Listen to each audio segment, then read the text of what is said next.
Hello, this is Tom with Game Cafe. I'm going to be doing a video, a short one, on how to get started painting miniatures. You'll notice that the shine on this is looks plasticky because it is plastic or resin. You can also do this metal, but you don't want to paint this yet. You need to primer it. The Citadel primer. Shake it up. They'll be for miniatures. You can't use something from a hardware store as a primer because those for houses are designed to fill in imperfections to make it look smoother, but you want the imperfections or each little detail on these guys to show. You want to do it in a well ventilated area. See this little guy that pops off here? There's the piece, and these, we carry these at Game Cafe. You don't need them, but once I tried it and they're not that expensive, I was like, oh my gosh, you gotta use that. You'll need to pick out some paints and brushes. Here's an example of some different ones. You can get them in kits as well. You can see the different, how thin they are versus how thick they are. You always paint broad areas down to smaller, and just like you would if you were doing a painting on a canvas. When you first get these brushes, you want to use water to clean them. But when they ship the brushes, they'll have a type of very faint glue in them to keep them fresh and not frazzled, and you'll want to just rinse that out with some water. It's real easy. So what we'll do is also have a cup, something to hold your water, something to use your paints on, and I'll probably just use a wax paper plate. You can get all sorts of different little palettes to put your paint on. We will go outside and primer this. Alright, we're outside. There he is, still shiny. We're going to primer this. What I like to use here, cardboard box to help keep the overspray from getting around. Now you notice there's other dots out here. You can do a whole bunch of minis at once, and when you paint, you don't want to shoot it straight at them to begin with. You want to kind of go across it like this. Then I can turn the box without having to touch the mini and get paint all over my fingers. Paint is kind of letting him stick to the bottom of the box so that he doesn't move for us, which is nice. What I'm looking for now is just making sure that all the spray got everywhere on him, and that's a pretty good job. You can see he's pretty much primered. Now the paint will stick to him, and handling it won't let the paint flake off or smear off if it was just on plastic. All right. Back in from outside. Look how good that looks. You can tell that the paint has made a little bit of dull surface, but that just means that it's going to be really good at holding our paint to it once we start painting. What I've set up here, as you can see, I got the water, got the brushes. I have a paper towel that I'm going to use with the brushes to get the right amount of paint or water on my brush. Here's my figure. I've got the base stand for it. This is just what those base stands come in the box. You notice I put a little dab of the three primary colors. Red, yellow, and blue for visual are the primary colors. Yellow and blue you can mix together to get green. Blue and red you can mix together to get purple. Red and yellow you can mix together to get orange. You can derive all of the colors from it. So you come up with your idea. You have complementary colors that you'll see a lot of team colors in sports. So like yellow complements purple. So then you'll see maybe have a high school team that had purple and gold as their colors like mine did. Or red and green is Christmas themed. Or blue and orange is maybe another one of your favorite sports teams. Now when you're doing a figure though, you may do that route. You may do just things that are along one side of the color wheel, like something that's orange, yellow, and green are your colors.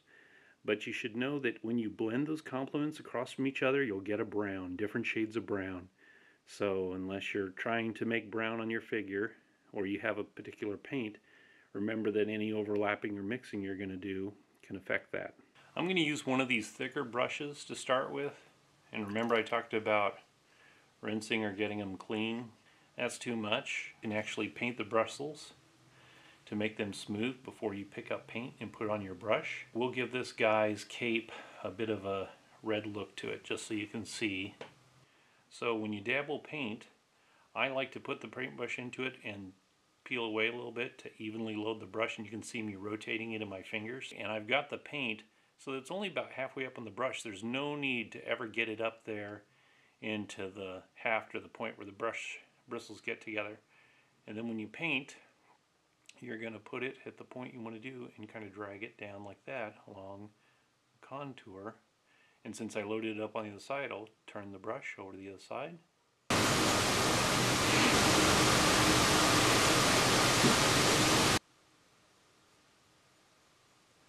Adding a coat to his color there. And a lot of it is going by how you see the paint spreading on the figure. And this is plenty to make, it's fine to make mistakes now. If you end up going over onto other things, it's okay, because you're going to be touching up and doing the fine detail work later. And at this point, you just want to start getting paint on the figure. Say I want to reload my brush or change color. Well, I'd like his front of his cloak area to be more of a yellow. I'll take the brush, I'll kind of swirl it in there to get it clean. I'll push it up on the sides of the cup, you can see that, to kind of squeeze out anything that's dirty. I'll bring it over here, dab it, and paint, and then you can see, is there any paint still in it? I got about the dampness I want. Then I'll go in to my yellow. Gonna add a little bit here. Paint his shirt that I see, that I want it to be. Kind of a yellow base there. Okay, you can see kind of how I filled that in. Okay? And I felt like it was getting a little dry, so I'm going to touch it up with a little bit more water. Dip back into my yellow. So now it's all about doing additional layering, additional coats. So say we want to go back here, and that red is not very dark. It's almost a thin base, so I'm going to add some more red there, more my base coat. And you can see as I put that second layer on there, making sure I get it on there, it's going to start getting better. Now you notice I'm always pulling with the brush this way. You don't want to flick it across sideways with a brush, but we want to make sure that we pull the paint along with the bristles in a bristles in a direction like that, down or up, and it'll start getting better. What I'm trying to get is back up inside that area where it's going to be a lot of shade, a lot of darkness. I'm just going to put the paint back into that area just a touch. Make sure it rounds out. I don't need detail in that area. I just want to make sure I get a nice color in there so it fades dark into darkness way back behind him. Now if I get a little bit on this weapon out front, that's okay, because I'm going to go back and paint that, all the detail farther out things later. Right now, this wispy kind of thing here, I think I might go over that with a dark blue as well, because I'm kind of feeling that that's going to end up being white, like a white curl thing, brush on top, and make sure my paints are light. And I say light as in not thick, because I'm not trying to fill in crevices with this paint, I'm trying to color it. Sorry guys, looking so far. A little bit of white and a little bit of gold. White and gold. Shiny. This brush, a little bit smaller brush. Mix this here a little bit.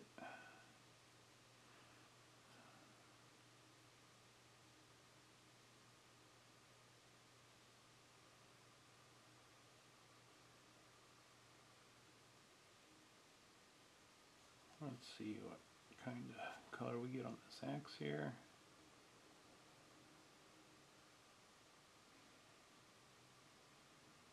I'm using the gold for almost a base coat out here on the end of this axe, and lightly skimming across the tail ends that already have that brown. Designer gems or raised hilt work or something on it like that. And let that detail work. Person who carved it, and I'm just touching real light dabs here, catching those spikes. I'm touching just the top to catch areas of this ribbon, make them gold, so that the areas down below are still that brown. Good. He's got like a little headband crown on him here too. Just kind of steady myself best I can, bracing my wrists and arm against the table. You can get a headgear, magnifying glass headwear, which is good for the big painting competitions, but we are just trying to paint this guy. These raised areas on his chest breastplate here, I'm also going to make gold. Base of his buckle there, it's going to be gold. Axe across his waist, gold. This little incense burner thing, just touching it, just touching it. There's a couple buckles there in his boot. Maybe these little hem designs on his base there, also gold. And then the chainmail rivets showing through here. There's a reason why everything looks better with gold in this guy, right? That used to be the main decoration in ancient times, and we do it now. If we had it, well, we got paint. Got a lot of the big parts on. Do a little more on the red on the back there.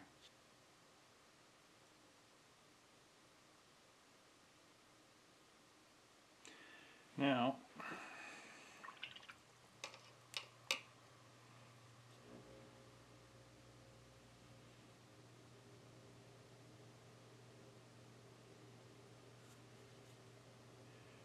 well, we got a lot of this dark in. Got some white. I'm going to try and just lightly touch this ribbon. It's coming down the inset here.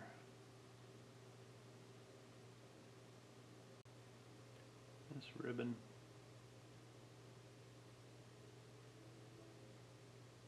I'm going to touch it real lightly.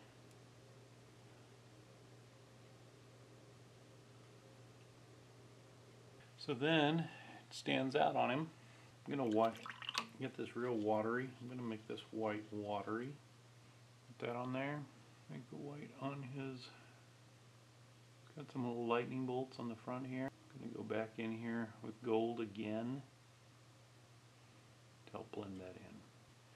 Because if I go in with, say, white, a little bit of red to make it kind of pinkish, what will that do to these areas?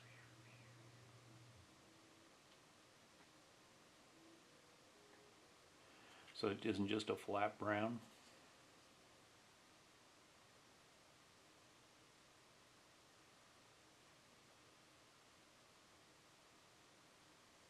They've dried enough on the back. When I lightly brush across the tops of these, make my paint thick, not watery, so we don't seep into cracks. We just hit the tops. It's going down the back here.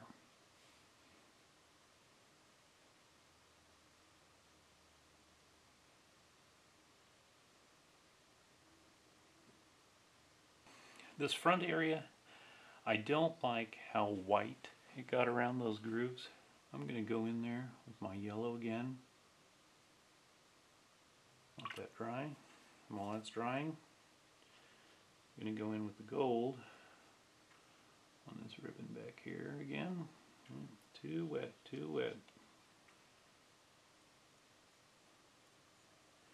I think we've got good color everywhere. I need to let this dry a little before I do some inks. I'm going to cover the base, his base, so that it has a darker look to it.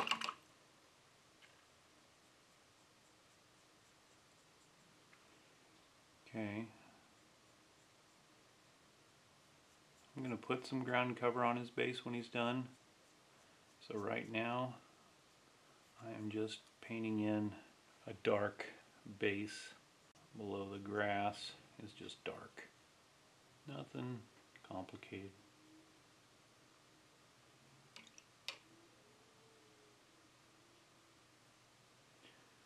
touch some down here.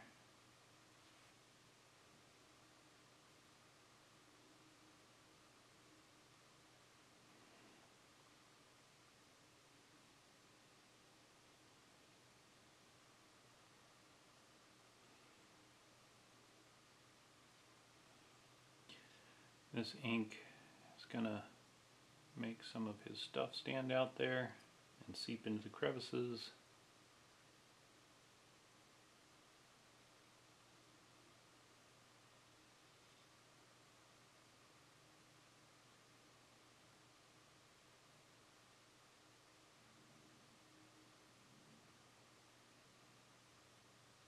What I'm doing now, just a little bit of highlights to the edges of this book, including the fact there might be something written on it. Who knows?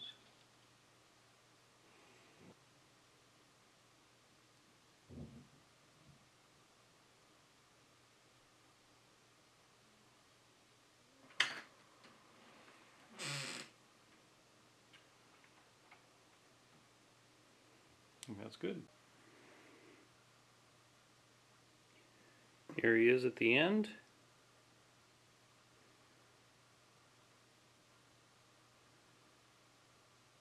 Showing the inks, putting the crevices on him.